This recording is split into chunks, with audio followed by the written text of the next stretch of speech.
va voir ici comment on met en route la découpeuse. Donc première chose à savoir avec la découpeuse laser, c'est que l'on va graver ou découper sur un matériau en utilisant un laser.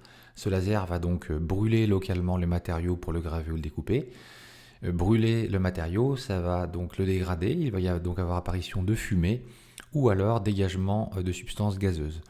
Dans les deux cas, en fait, il est important de mettre en place une aspiration pour éviter que l'utilisateur aspire des fumées, mais aussi pour s'assurer de garder une visibilité sur la découpe de la pièce dans l'enceinte de la découpeuse laser, mais aussi pour des raisons de sécurité, c'est-à-dire quand on découpe du contreplaqué, si l'aspiration n'est pas en marche, on peut voir apparaître des petites flammes. Il y a un risque potentiel, donc toujours mettre en place les aspirations pour la qualité de la découpe et de la gravure et votre sécurité. Si on passe maintenant à la console, on a donc le bouton d'arrêt d'urgence, donc à tourner pour l'activer. Ensuite, on aura du coup pour le laser une clé qui permet de l'activer, c'est l'activation du laser.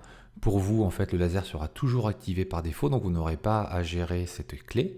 Le bouton on off pour mettre en place la source laser et la console de commande qui est juste en dessous.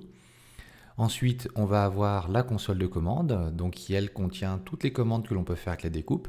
Donc déjà gérer les fichiers qui sont téléchargés, régler la hauteur du plateau, positionner la tête laser, faire la mise au point. Voilà, donc ce sont les fonctionnalités principales auxquelles on a accès avec la commande. Pour les aspirations, en bas de la découpeuse, vous avez un bloc gris. Il suffit d'appuyer sur le bouton. Une grosse ventilation va se mettre en marche.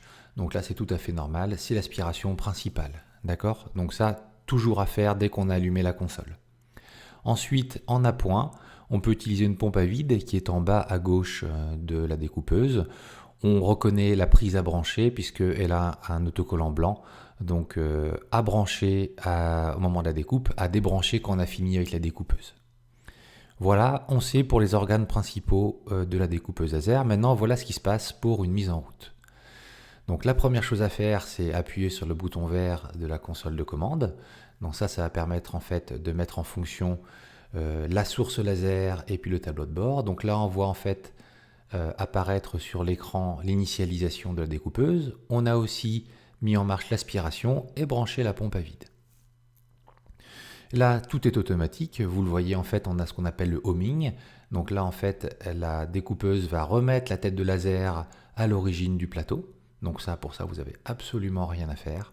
Il suffit d'attendre, en fait, que tout s'initialise. Et là, c'est prêt. Vous avez donc les 4 premiers menus sur l'écran qui s'affichent pour naviguer. Voilà. Donc à partir de là, on va pouvoir commencer à lancer une impression et préparer la découpeuse laser.